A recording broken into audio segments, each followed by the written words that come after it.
6 मई 2022 के दिन सुबह 6 बजे सीआरपीएफ के जवानों से भरी हुई 20 से ज़्यादा गाड़ियां रांची के अलग अलग जगहों पर रुकती है। ईडी की टीमें देश के 4 स्टेट्स के 18 लोकेशंस पे रेड मारती है। रांची, जयपुर, दिल्ली, मुंबई। अलमारी खुली तो ऑफिसर्स की आंखें फटी की फटी रह गई। इतना सारा कैश कि बैंक से मशीनें मंगवानी पड़ी। पैसा इतना ज्यादा था कि गिनते गिनते ईडी के ऑफिसर्स तक थक गए थे। 5 मशीनें कम पड़ गई और टोटल मिला 19 करोड़। पूजा सिंघल का जन्म होता है उत्तराखंड के देहरादून में एंड बचपन से ही वो काफ़ी ज़्यादा ब्राइट स्टूडेंट थी।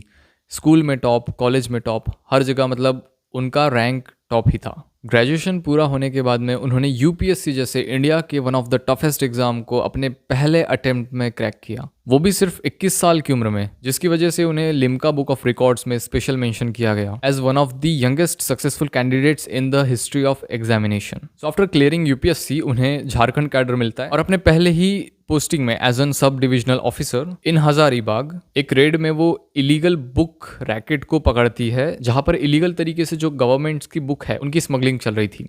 और इस इंसिडेंट के बाद में उनकी image as an lady Singham IAS के रूप में बनती है। पूजा जी अपने पूरी सर्विस में कई सारे ऐसे बड़े बड़े पॉलिटिशियंस के साथ में रहती है एंड नेताओं के साथ में नेक्सस होने की वजह से ये जो छोटे मोटे स्कैम्स भी करते थे स्टार्टिंग में, तो किसी की हिम्मत नहीं थी इन्हें पकड़ने की या फिर इनके ऊपर में कुछ एलिगेशंस लगाने की। इनफैक्ट इन पे कई सारे टाइम टू टाइम आरोप भी लगते रहे, लेकिन कभी कोई कार्रवाई नहीं हुई। इनफैक्ट ये झारखंड के कई सारे सीएम्स की फेवरेट गवर्नमेंट ऑफिसर थी।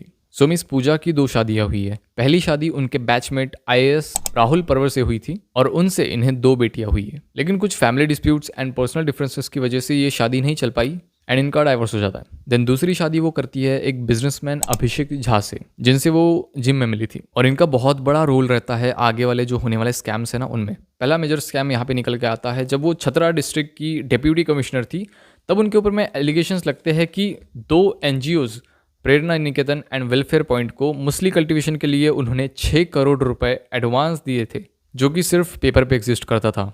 नंबर 2 खुंटी। सो ये इनका पहला क्रिमिनल स्कैम कह सकते हैं जिसमें ईडी इनको अरेस्ट कर लेती है एंड ये 2009-10 के हिसाब से काफ़ी बड़ा स्कैम था। ये इनका पहला क्रिमिनल केस कहा जा सकता है जहां पर इन्होंने 18 करोड़ का, मतलब पता ही नहीं है कि 18 करोड़ गए कहाँ। तो ईडी ने जेई राम प्रसाद सिन्हा को अरेस्ट किया था 2020 में एंड उन्होंने एज अ विसल ब्लोअर काम किया। उन्होंने इन्वेस्टिगेटर्स को बताया था कि उन्हें फोर्स किया जाता था 5% कमीशन देने के लिए डिस्ट्रिक्ट कलेक्टर के ऑफिस में, ताकि उनके प्रोजेक्ट्स चलते रहे। सो इनके second husband Abhishek Jha as a businessman Ranchi में एक पल्स हॉस्पिटल नाम से एक हॉस्पिटल की शुरुआत करते हैं एंड ईडी के अनुसार ये हॉस्पिटल ऊपर से तो जेन्युइन लग रहा था, like staffs, doctors, equipments and उनकी सैलरीज, बैलेंस शीट, बिल्स, सब कुछ ऑन रिकॉर्ड सही चल रहा था ऊपर से। लेकिन ईडी के हिसाब से इस हॉस्पिटल का यूज़ किया जा रहा था एज मनी लॉन्ड्रिंग मशीन या एज मनी लॉन्ड्रिंग सिस्टम। जो कमीशन के थ्रू आता था इनके पास में, जैसे मनरेगा का फंड था 18 करोड़ का, उसे एज अ हॉस्पिटल का प्रॉफिट दिखाते थे ये लोग। नाउ इस पैसे को सीधे तरीके से यूज़ करना तो पॉसिबल नहीं था, है ना। सो इनका तरीका देखो मनी लॉन्ड्रिंग करने का। सो ईडी के अनुसार ये लोग घोटाले का पैसा शेल कंपनीज के अकाउंट्स में डलवाते थे, वहां से पैसों को हॉस्पिटल में as a medical bills, staff की सैलरी, और इस तरीके से ये मनी लॉन्ड्रिंग करते थे। इनके स्कैम्स इतने देर से पता चलने का यही तरीका है कि मतलब ईडी को प्रॉपर क्लू नहीं मिल रहा था कि किस तरीके से इन्हें पकड़ना चाहिए।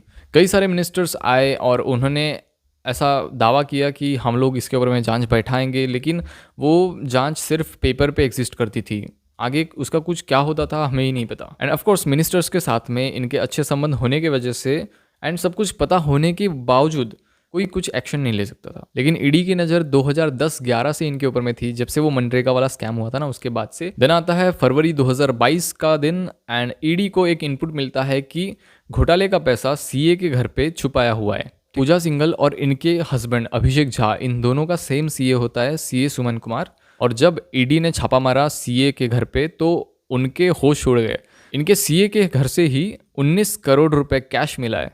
सो जो प्रॉपर्टीज़ वगैरह मिला के कितना पैसा लूटा होगा इन लोगों ने। इनका जो सीए है वो सिर्फ अकाउंट्स नहीं संभालता था, बल्कि जो घोटाले का पैसा है उसे किस तरीके से शेल कंपनीज के थ्रू घुमा के एज अ प्रॉफिट हॉस्पिटल में दिखाना है, सारी जिम्मेदारी थी सीए की। जो भी फर्जी बैलेंस शीट थी, ये सारा काम सीए का था।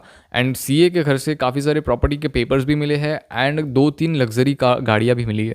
एलिगेशंस ये भी है कि जब पूजा जी पलमू डिस्ट्रिक्ट की डेप्यूटी कमिश्नर थी, तब इन्होंने 83 एकड़ की जो फॉरेस्ट की लैंड है वो एक प्राइवेट फर्म के नाम पे कर दी।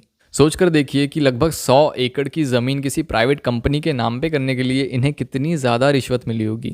और एक चीज़ कि सीए के घर से 150 प्रॉपर्टी के पेपर्स भी मिले हैं। आईएएस पूजा सिंघल के केस की सबसे बड़ी हाईलाइट यही है कि इनके सीए के घर से 19 करोड़ 31 लाख रुपए कैश मिला है। और न जाने ईडी को क्या क्या चीज़ें मिली है, क्योंकि सारी चीज़ें पब्लिकली अवेलेबल नहीं है। हालांकि पूजा जी के ऊपर में अभी केस चल रहा है और हमें पूरा भरोसा है हमारे देश की जुडिशियरी पे, एंड हमें पूरा भरोसा है हमारे देश की जुडिशियरी पे। फाइनली 11 मई 2022 को पूजा सिंघल को अरेस्ट किया जाता है एंड इस टाइम पे वो झारखंड की माइनिंग सेक्रेटरी थी। जैसा कि मैंने शुरुआत में बताया था कि नेताओं के साथ में इनके अच्छे कनेक्शंस होने की वजह से इन्हें बड़े बड़े पोस्ट पे बैठा दिया जाता था, like deputy director, deputy commissioner and joint secretary वगैरह वगैरह। सो 11 मई 2022 को अरेस्ट होने के बाद में 28 महीने जुडिशियल कस्टडी में रहने के बाद में इन्हें फाइनली बेल मिल जाती है। इनकी जो 2 बेटियां थी उनकी देखभाल करने के रिगार्ड में उन्हें बेल मिल जाती है। फिलहाल 21 जनवरी 2025 को झारखंड गवर्नमेंट ने इनके ऊपर में जो सस्पेंशन लगाया हुआ था हटा दिया है एंड इन्हें आईटी डिपार्टमेंट का सेक्रेटरी बना दिया गया है।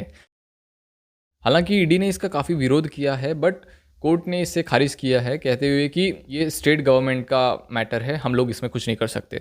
तो ये थी आईएएस पूजा सिंघल की कहानी। आपने करप्शन को कभी फेस किया है एंड कितना पैसा आपने दिया है, ये मुझे कमेंट सेक्शन में ज़रूर बताना।